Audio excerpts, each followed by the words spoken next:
That Hertz role, security analyst Professor Kwesi Enin charges President Akufo-Addo to act decisively to win the trust of Ghanaians. I think it's up to the president to ask the tough questions and to make some heads roll. We have a recap of all the drama from yesterday's court appearance as Ms. Moi and her accomplices appeared. Later in business, Securities and Exchange Commission and Economic and Organized Crime Office to unmask faceless individuals behind online Ponzi schemes in the country. And on our Clean Ghana campaign, 24 tons daily that they generate. How much of it are we able to collect? Yeah, for now, if you look at the skip containers that are there, there are 2 daily. They collect 10 tons. AMA admits it is struggling to collect and dispose of waste generated at Agbogboshi Market. As it says, nearly 60% of it is left unattended. And has the church failed in addressing matters of corruption and immorality in Ghana? I can't say we are failing, but for Christianity, things would have been worse. Some of the country's Christian leaders, including chairman of the Church of Pentecost, speak to us. These and more here on the news at 6 with me, Mamavi Owusu-Aboagye. Thanks for choosing us. Joy News, independent, fearless and credible. Now, some commuters are asking government to intervene as transport operators proposed a 30% increase in transport fares and expect this to take effect from next week.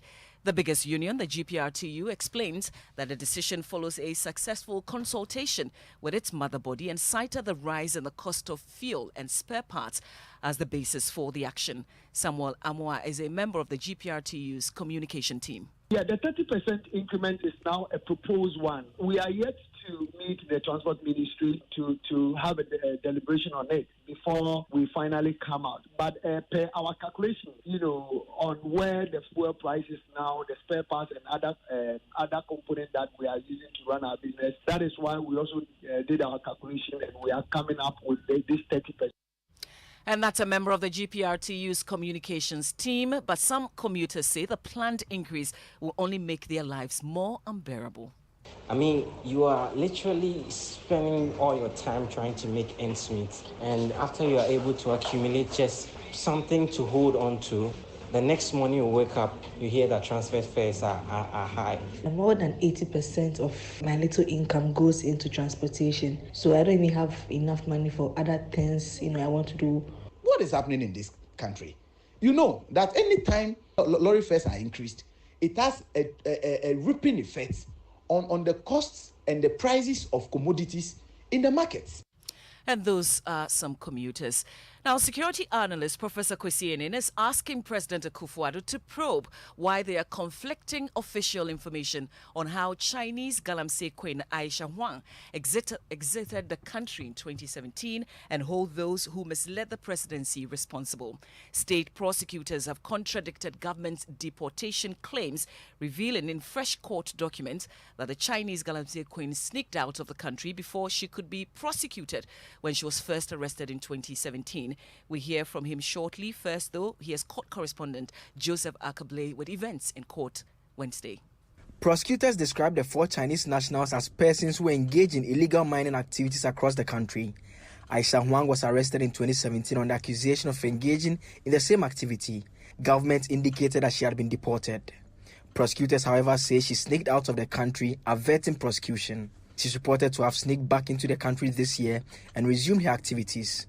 Her lawyers urged the court to grant her bail, but prosecutors said she will interfere with investigations. Even before the court could deliver its ruling, one accused person collapsed and had to be rushed out. It's not Aisha, so why are you worried yourself? The court delivered its ruling dismissing the bail request. Lead counsel for Aisha Huang in Krabie Fadate is unhappy. I think that they are entitled to bail, but the law gives us the opportunity to try other areas. He also questioned why the state truncated the prosecution in 2018. I didn't understand why the Attorney General did not allow us to finish the case. I think it was a wrong move. Today we are being told in the court that she sneaked out of Ghana, which is false.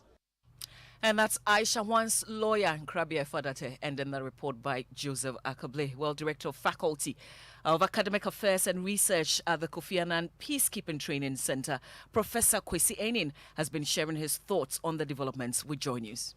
We are facing a trust deficit of such humongous proportion that no one in this country right now trusts what is coming from official sources. It's clear that those that we've entrusted to protect us are afraid of something that this woman knows or has, and therefore have been lying to us and have possibly lied to the president. I think it's up to the president to ask the tough questions and to make some heads roll. And that's Professor Kwesi Enin. On to our Clean Ghana campaign now, and the Accra Metropolitan Assembly has admitted it has difficulties meeting the sanitation needs of the Agbogbloshie market. Ghana's market centres, including Agbogbloshie, have been known for being filthy. The Assembly says it is only able to collect 40% of the waste generated by the hundreds of vendors and customers each day. The AMA says its target is to make the market one of the cleanest in the Greater Accra region. Here's Michael Ashali's report. We are currently in the Agbogbloshie market, one of Accra's biggest and most patronized markets. But right away, it hits you. The issue of waste management appears is one of its biggest challenges, managing waste. Everywhere you pass, you are met with waste in the drains, crawling from all crevices.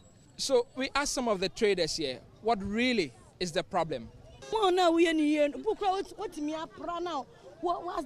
We clean our surroundings as often as we can. The problem is where to dump the waste. The bin is not big enough. Also, some people dump their waste on the streets at night, and we are tired of complaining.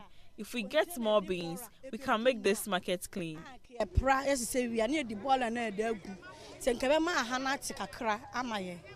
So let's ask the AMA how much waste is actually generated from this particular market. How much of it again are they able to collect? Gordon Akoria is the DEHO with the AMA. And say 24 tons, and that is 2 compaction trucks.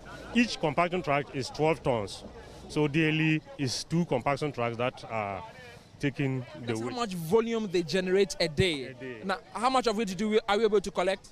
Yeah, for now, if you look at the skip containers that are there, there are 2. That is 5 tons.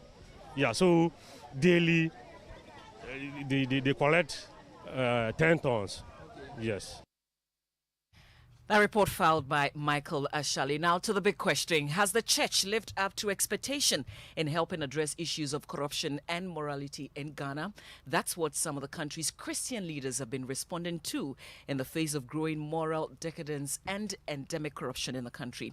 Chairman of the Church of Pentecost, Apostle Eric Nyamiche, has been speaking at the church's All Ministers Conference.